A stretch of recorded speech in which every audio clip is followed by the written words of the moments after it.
and make that holy shift. We are so grateful. And so it is, and so we let it be. Amen. Bob? Just a few announcements. The flower arrangement today was done by Linda Parts, and it hasn't been spoken for. It's still available for $40. Buy it at the bookstore.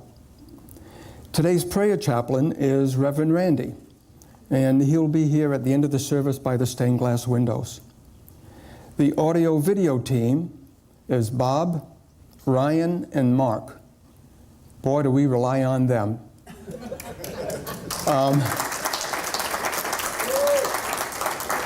Stay in good health, you guys. Our musicians today are Emily and Ray and Lori and Steve. And we have a new Unity class coming up. Very important. Reverend Marilyn is going to come up and say a few words about that and another program.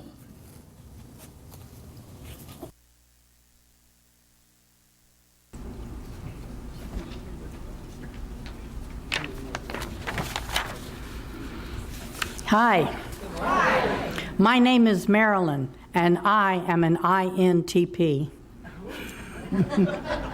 In the class that I'll be teaching, Discerning Your Purpose, you will discover what your 4 letters of that Myers-Briggs indicator are and how they can help you understand any situation.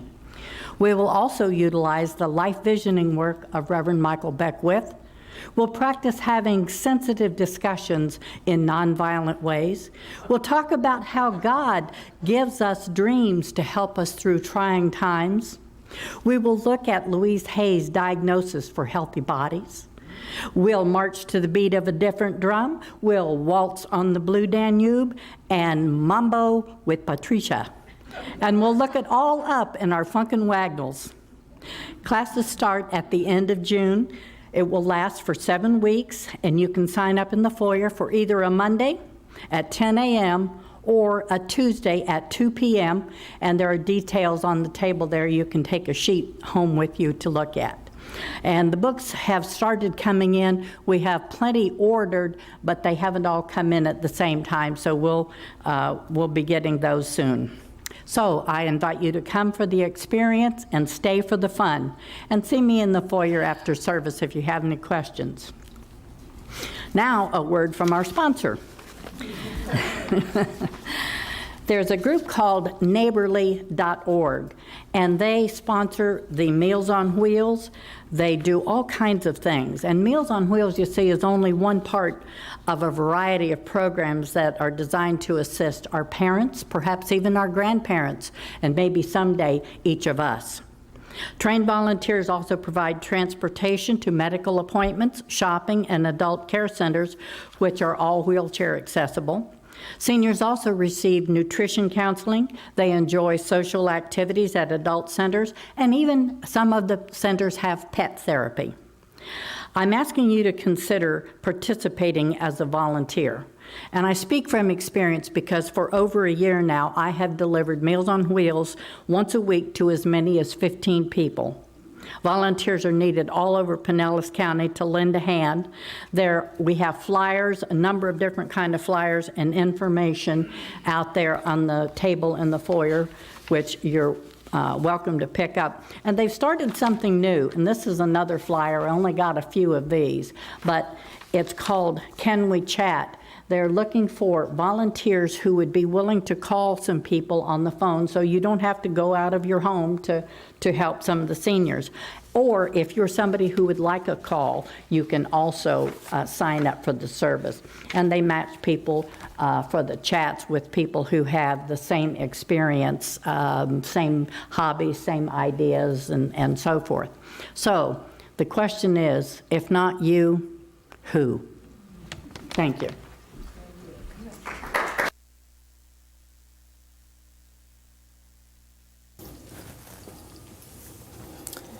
Reverend Tracey is facilitating a discussion entitled, Did God Have a Wife?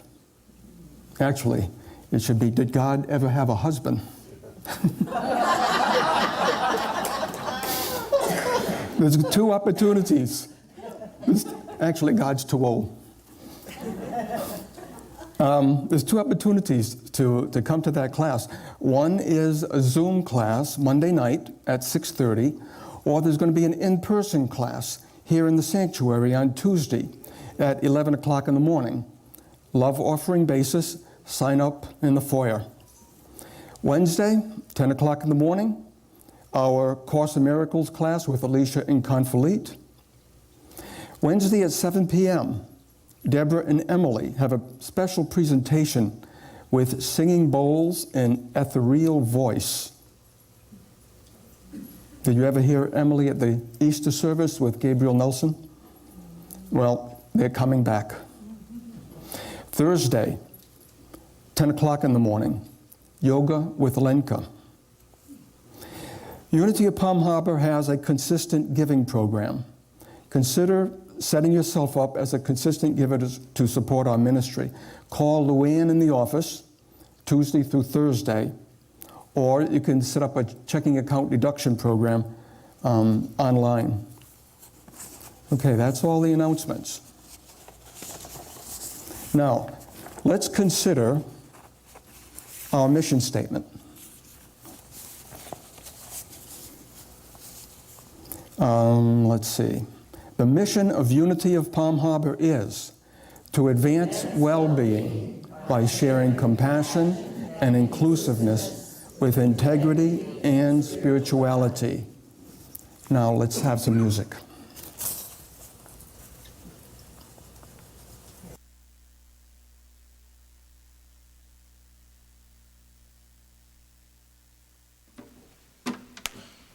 Good morning.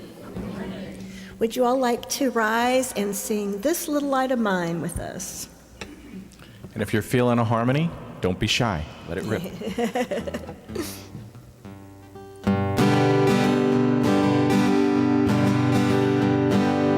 This little light of mine, I'm gonna let it shine. This little light of mine, I'm gonna let it shine. This little light of mine, I'm gonna let it shine. Let it shine, let it shine, let it shine. Hide it under a bushel, I'm gonna let it shine. Hide it under a bushel, I'm gonna let it shine.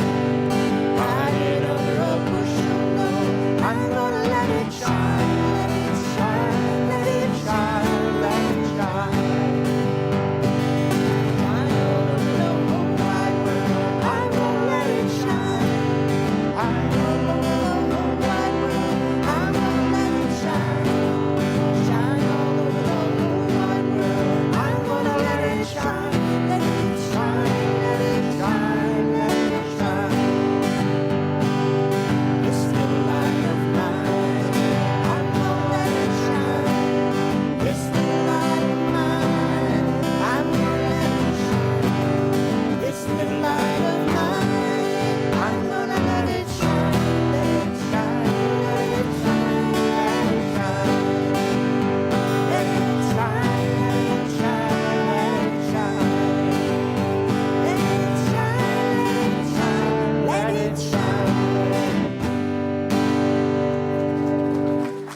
Thank you, everyone. You can be seated.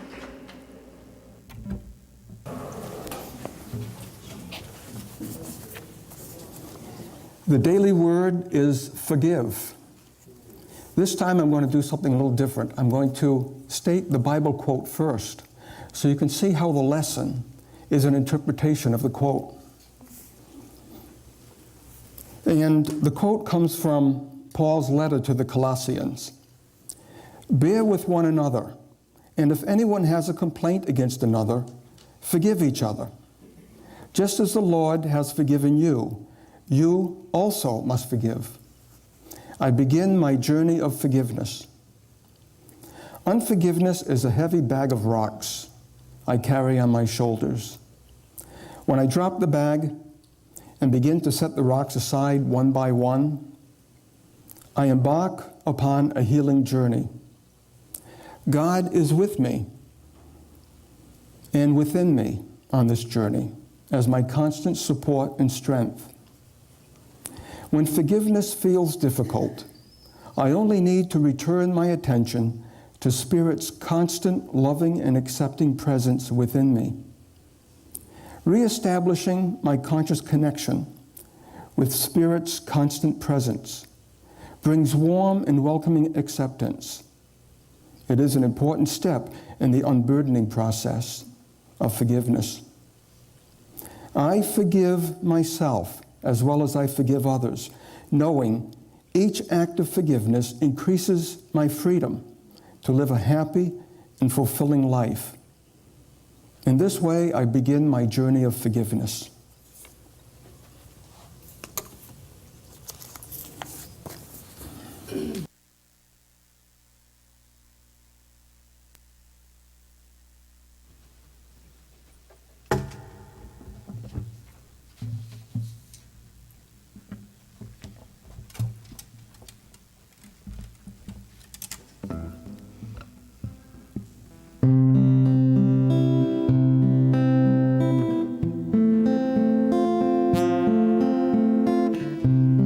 Where there is hatred, let me bring love. Where there is doubt, let me bring faith. Where there is falsehood, let me bring truth. Where there is pain, I'll comfort you.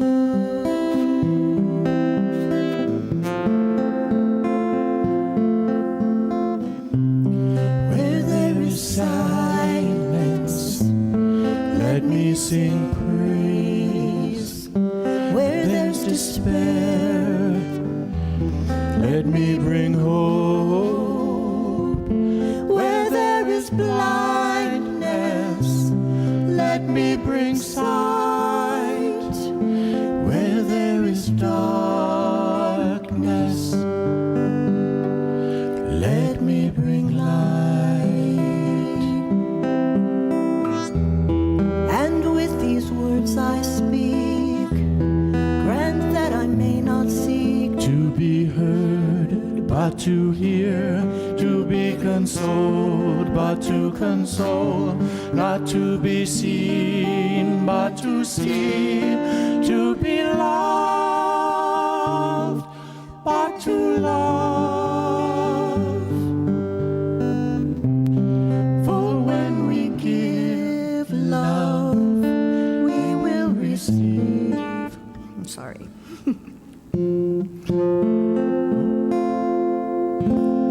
For when we give love, we will receive.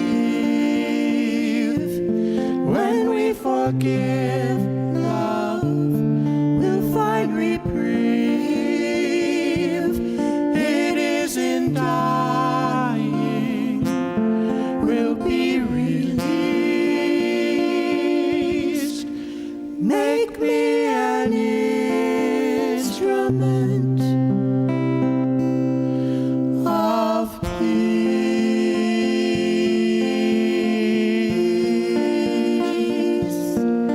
of peace,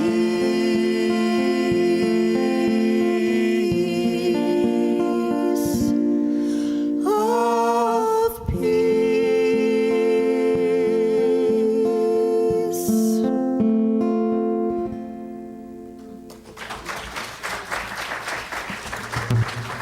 Lori, will you stay up here?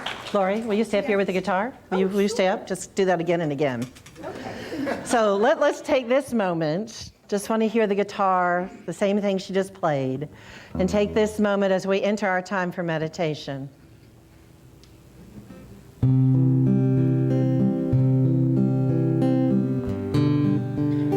I invite you to take a nice deep breath in and release it ever so gently. And take another nice deep breath in and release that so gently.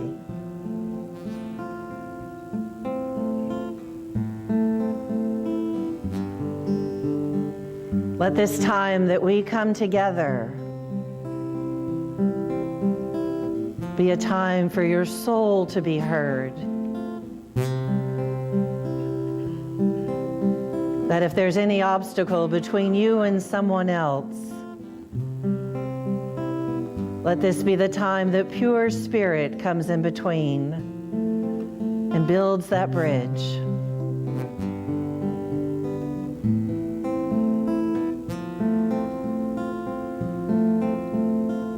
Let our hearts and our souls be at rest. That we have a clear path to hear the message meant for each one of us. No obstacles, no blame, no shame, no guilt, no worries, but that we are an open conduit, that we feel and we are that spirit that resides in our universal flow. That we have the power at any time to reawaken, to tap into that source that is all good, all the time. No matter the appearance in the outside world, we are students of truth. We are students of life. We are students of love. And we can hold that container overflowing with a bigger and better capacity to unite with one another, greater than we ever have before. So if you feel a sticking point within your body, I invite you to surround that in a gentle, loving flow. To breathe into that space that might feel tight and congested. Let that holy breath filter in and through any stuck place, physically or mentally. Breathe through. That holy breath is a reset, a recharge, a replenishment. And we can set our burdens down.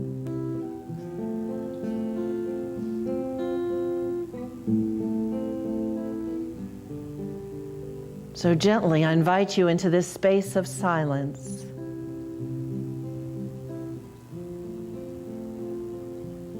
In the still time where that message and that voice can come through for you as you reawaken into the knowledge and the wisdom of what we call God in the silence.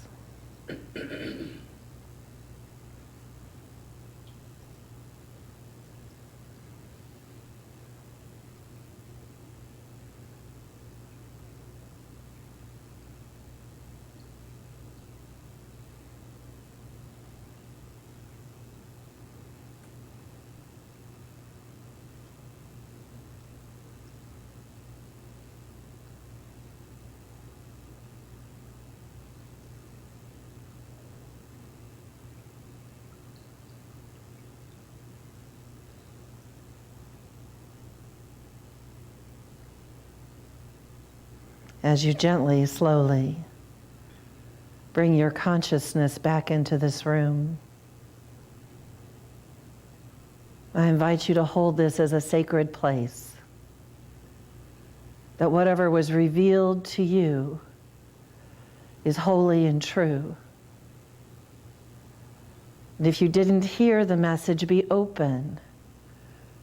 Be open to receive what is meant just for you. Sometimes in the sound of a voice,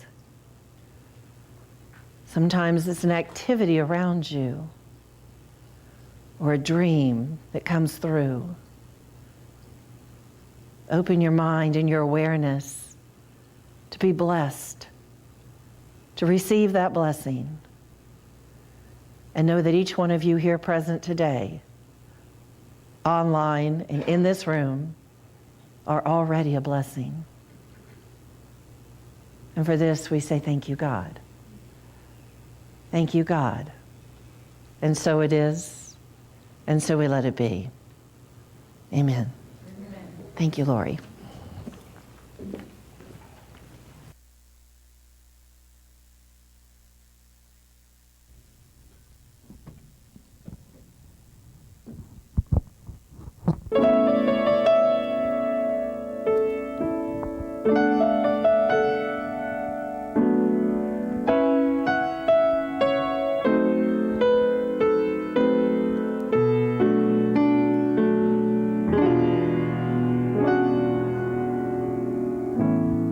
What's it all about, Alfie?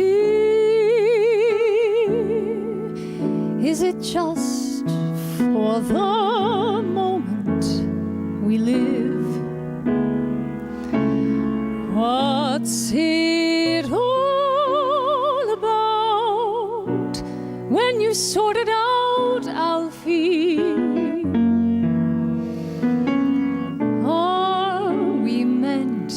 To take more than we give, or are we meant to be kind? And if only fools are kind, Alfie,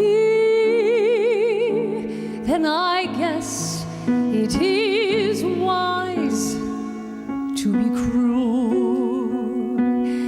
And if life belongs only to the strong, Alfie, what will you lend on an old golden rule?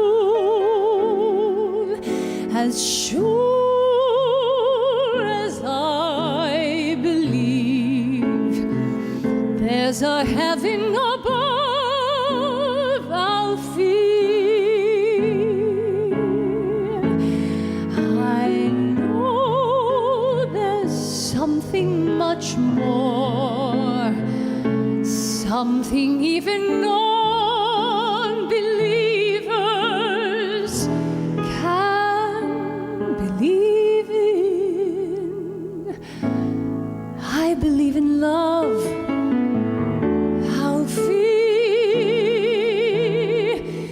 without true love, we just exist, Alfie, until you find the love that you've missed. You're nothing, Alfie.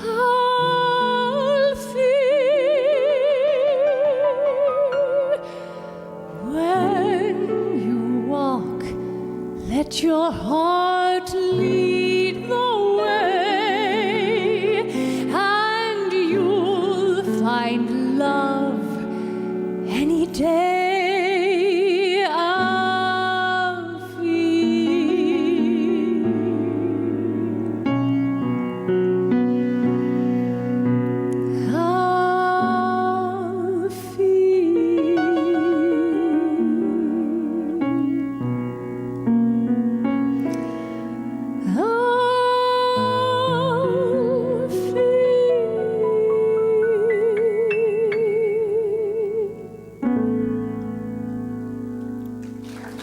Thank you. Thank you, Ray.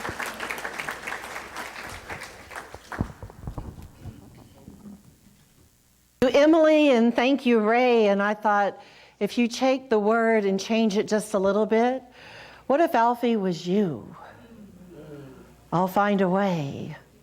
I love you. To open up that heart space to know that we are authentically on a journey, each one of us, and that it's up to us to believe in ourselves, to hold that sacred space and say, yes, that I'm the one showing up today in all my splendor and all my faults, all of it. So just in case you need to know, with Reverend Marilyn's class, Discern Your Purpose, I am an ENTJ, sometimes known as a commander or chief, go figure. So I will bless those leadership abilities. And right now, I would like to invite Reverend Lori up here. She's going to share with you some of her own original poetry. And she is a practitioner from Science of Mind. And we're going to give her just a moment to read the poem and set our tone for today's service.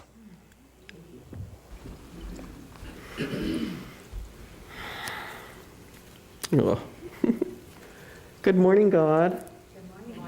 Every word I speak, every thought I think, every act I perform is the presence of our beloved as us. This is fun, isn't it? Oh, there we go. I was listening when I began my ministry, and I'd like to share with you as I linger.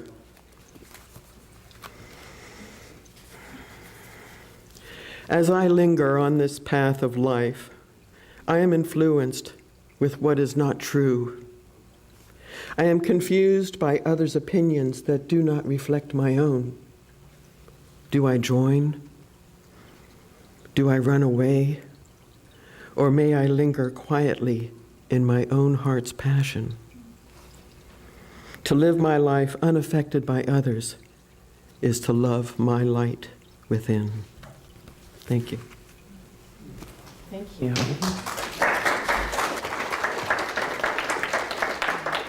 I'm going to share another piece of her poetry at the end, but what I love,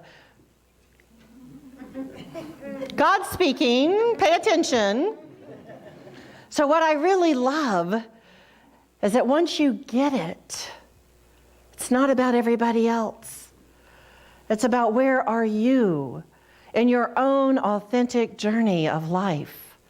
And when you find and discover that, and you hold it to be true, you're not turning anyone else away.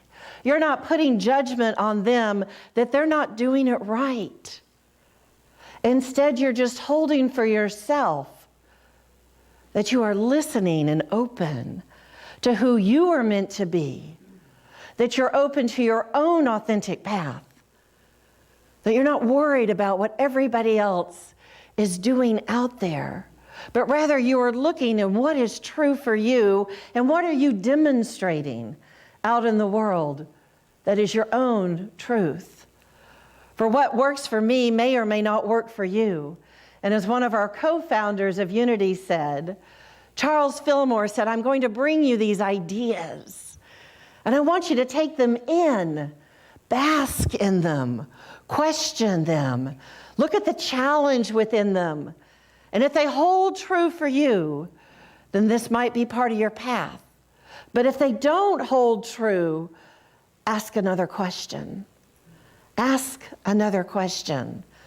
Discern for yourself your own purpose in life without pushing yourself away, without saying you're not good enough.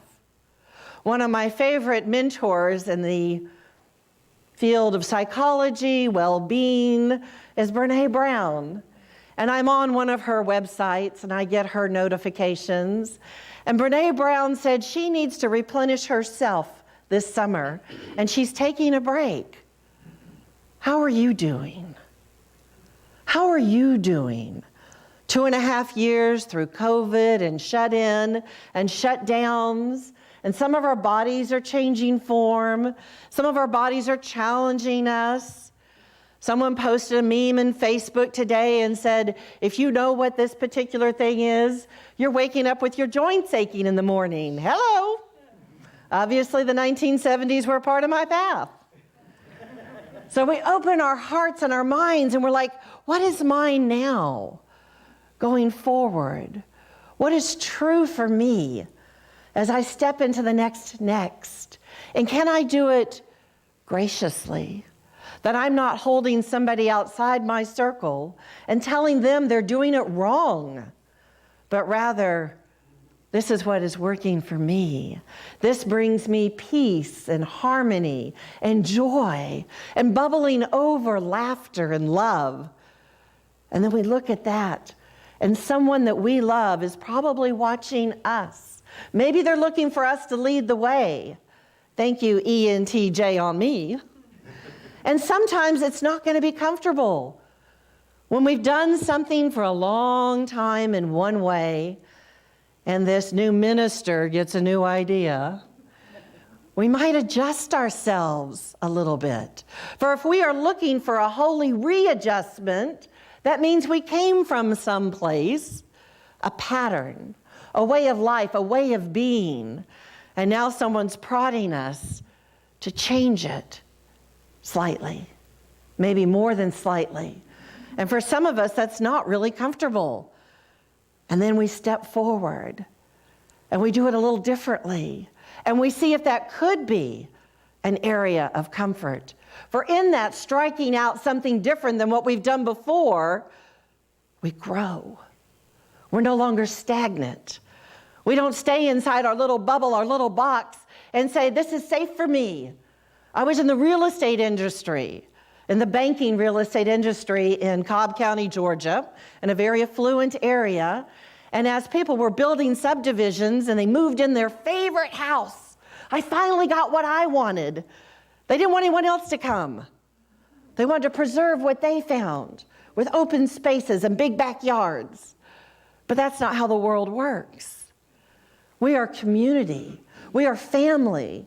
We are bringing each other together in that light and hopefulness of something even better. Something even better. Some of you may remember that I kind of fell in love with this book from Will Smith, which is very interesting today, since his life has taken a very different path than what he thought. And I did find that he, for years, was trying to discover who he was without having to please everybody else. So when he acted out in a really strange way in front of many of us, we had to pause and think, what would we do possibly in a similar situation? He brings to us a parable, a Buddhist parable, and it goes like this. A man is standing on the banks of a treacherous, raging river. It's rainy season. If he can't get to the other side, he's done. He quickly builds a raft and uses it to safely cross the river. In joyous relief, he high-fives himself, lifts the raft, and heads towards the forest. But as he attempts to make his way through the dense tree cover, the raft is banging and knocking into the trees and becoming entangled in the vines and preventing him from moving forward. He only has one chance for survival. He must leave the raft behind. The very vessel that saved his life yesterday is the same one that will kill him today if he does not let go. The raft represents our outmoded ideas and our old ways of thinking that no longer serve us. For example, the same angry, aggressive persona you cultivated as a child to protect yourself from bullies and predators will now destroy every relationship you have if you're not willing to let it go. Things can be perfectly useful and absolutely necessary during certain periods of our lives, but a time will come when we must put them aside or die. Their time comes that these old tapes, these old moded ways of living no longer serve us, and not just us individually, but us as a community. So when can we step into that assured space that what we're creating is a life where everyone can bring their music to the dance, can bring their favorite food to the table? And how willing are we to let go of some of those very ideas that may have served us very well for a long time? As he spoke about, many of us know, he had a very violent childhood. He used humor to push away the violence. Because if people were laughing, maybe they didn't have time to fight. Maybe you can shift that consciousness, have that holy readjustment, and let go of those old patterns that no longer serve you. Or maybe they did protect you at one point in time.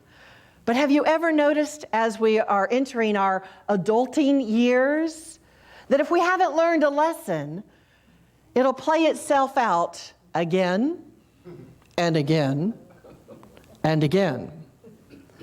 When I was newly divorced a gazillion years ago, and that first year after being divorced, which was not an easy time in my life, I met this incredible man. He was about 15 years my senior, and we traveled a path together for about 10 years. I needed a cheerleader. I needed someone to believe in me, and he did. When I left a all-salary position and went on a commission position with 2 small children, I was incredibly afraid. I wasn't sure that I had it to make that work, and he stayed on the sidelines cheering me on. I needed that. We fit together so well that we looked up our genealogy, and we were towns away from each other in Ireland a gazillion years ago. We just knew we knew each other. He became affectionately known as my old shoe. Do you have that old shoe, that slipper that is so comfortable that no matter how stressful your day is, you just put that old shoe on and everything's going to be okay? Until it's not. So the first 3 or 4 years, he was just my little secret. And then I introduced him to my children. And one day on the way back from camp, my daughter looked at me and looked at him, and she said, "What are you ever going to do without him?" So what do you think the universe does? What are you going to do without him? And our lives changed form. And I was really bent out of shape. I didn't want to leave this relationship like I'd left my marriage. I didn't want it to be in heated anger and angst and anxiety. So I went to a therapist. And she looked at me and she said, "Why do you keep talking about how he's doing?" I said, "I don't want to hurt him. I loved him. I still do." She said, "How about you, little girl? How are you doing? When are you going to take care of you?" Our holy readjustment. Have you ever noticed many relationships have a lifespan? It's fun, a courtship in the beginning. Maybe it's family or friends or a lover. But you get to this point where maybe the relationship has served its lifespan in your life. And how can you do this in such a way that is loving, that there's not static or anxiety between the two of you when you part ways? And this happens in family members and relationships as well as it does in romantic ones. But how do we change our perception? We don't make the other person wrong. We just find what works for us now, differently. Not quite like the caveman days where you're lucky to hit 18 or 20 years old. We go 70 and 80 and 90 years. Those next generations aren't sure marriage is forever or that marriage is a thing at all. So how do we become that light energy, accepting, open, receptive to whatever's going to come before us, and that we can look at it in such a way that the universe is not against us, but for us? That flow of lessons that we learn, that happen again and again till we learn them, that they're for our greatest good. That in the highest realm, if you were to believe in the heavens and the angels, they're all rooting for you. Go you. This is your life. This is a stage. This is a platform. This is an energy field where you get to bump up against other people. And some are going to be your greatest teachers. And some, you are going to be their greatest teacher. So we open our minds and we say, how can this be in such a way that we can live without strife? That we're not going to cause disharmony in the relationship, and we learn how to step back and call healthy boundaries when we need to. We step back when we need to. I've begun to read the book that Marilyn is going to feature in her class. And I'm only in about the 3rd chapter. And I posted on Facebook here at Unity of Palm Harbor that it talks about when you start doing that inner work, that deep inner work, it's like all your beliefs are challenged. Do you really believe what you say you believe? And if you don't, your devils will come forward. So when I went to Korea to visit my daughter, I remember going to one of these great big temples, and they're fabulous. Hand-carved, ivory statues, but they have these big demon things at the front, and they're very powerfully scary. So I posted that, and I thought, ooh, let me see what people say about this one. But those things, those devils, those evil spirits, those things we don't want in our life are merely an opportunity for us to look and examine what do we do want. When we're discerning our purpose, we're at choice all the time. What is true for me? What works for me? What doesn't work for me? And if we don't take it out into the world and test it, how do we know? What is one of the greatest regrets that people say on their final days in that warm, soft bed as their breath is slowing down and their body's changing form and they know they're very close to the next realm? What didn't I do? What didn't I even try to do? Those are the regrets that people live with. Not the, oh, I climbed Kilimanjaro. Ha ha, I'm the big person. More so it is, what didn't I do? Did I sit beside that person I loved as they were making their transition? Did I write that book I wanted to write? Did I do the poetry from the heart and share it with everybody else, even the people I don't know? Taking that vulnerable step forward to open your heart space just a little bit more gives everybody else permission to do the same thing. If you can do it, and you're so much like me, well, maybe I can do it too. Wow, did you hear the story he told? That was deep, gut-wrenching. And he trusted us to hold that sacred space. How honoring does that feel?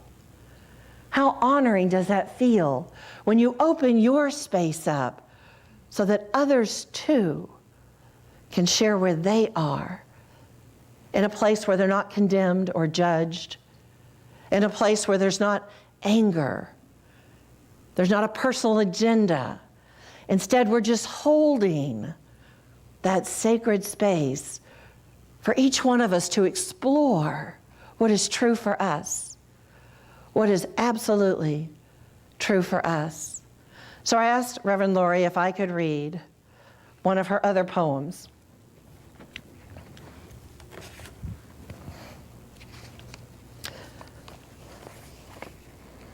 This one is called Whispers in the Wind. Do you know who I am? Did they tell you I was coming? Can you look deep inside and discover the real truths of who you are, who you were meant to be?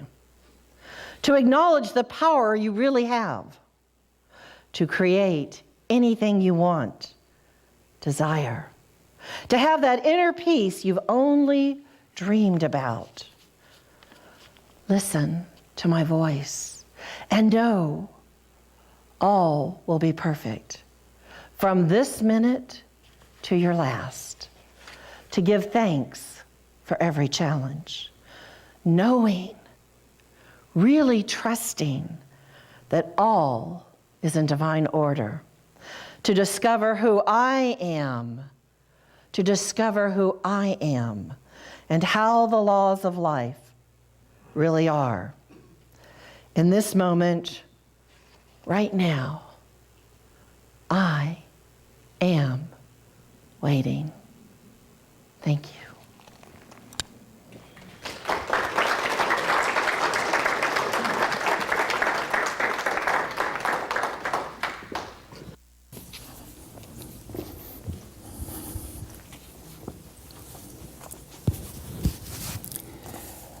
This is the time in our service when we make our offering for the continued operation of Unity of Palm Harbor. Will the ushers please come forward? Our gifts represent the substance of our joy and love, and we offer them for the continued growth of our spiritual work. We feel the mighty flow of prosperity manifesting in our lives. Hold your gifts in your hands and repeat our affirmation together.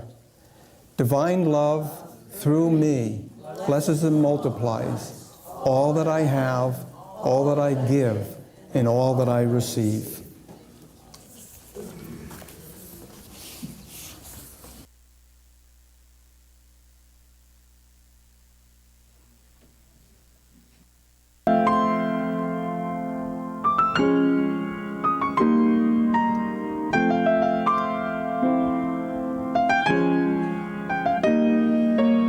This is the beginning, something new has begun, like a seed that's growing and warmed by the sun. I stretch my arms to heaven, I am ready to fly. I catch the wind of spirit and ascend into the sky. How far can I go? How far can I fly?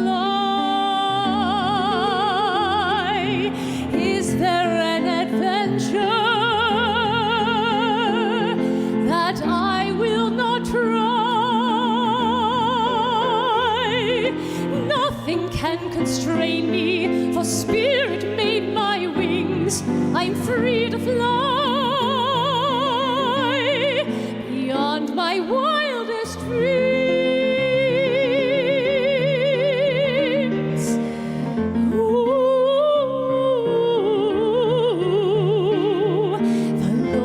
Caterpillar seems not to survive. Trapped within a tight cocoon, there are no signs of life. Yet deep within this darkness, something pulses with life. In time a wonder will emerge, a glorious butterfly. How far can it go? How high can it fly? Is there an adventure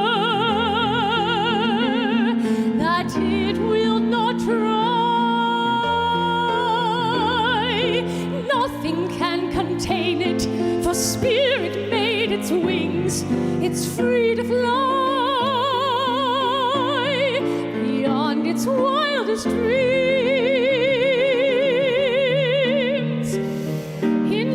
We are called to take a chance, but it's really no chance at all. There is wisdom to be gained every time we rise and fall. Rise and fall. How far can I go? How high can I fly? Is there an adventure I will not try? Nothing can constrain me, for spirit made my wings. I'm free to fly beyond my wildest dreams. Beyond my wildest dreams. Watch me fly.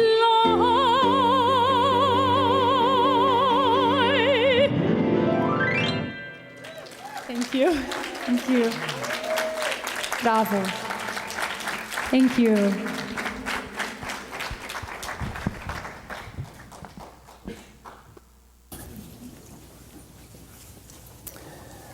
Let's stand together so we can close our service with prayer and song. The prayer is a responsive adaptation by Reverend Linda Martella Whitsett of the Prayer for Protection. So I'll say one line, and you say the next one. Then we'll sing, "Let There Be Peace on Earth." We are here to glow as the light of God. We are the light of God. We are here to embrace as the love of God. We are the love of God.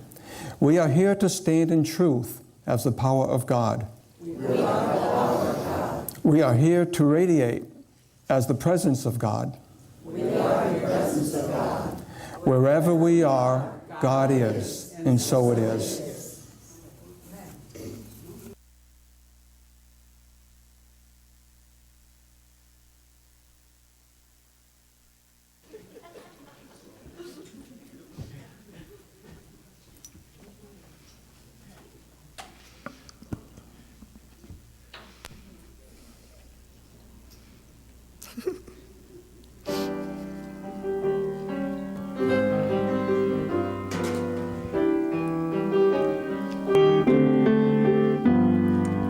Let there be peace on earth, and let it begin with me. Let there be peace on earth, the peace that was meant to be, with God as creator, family all are we. Let us walk with each other in perfect harmony.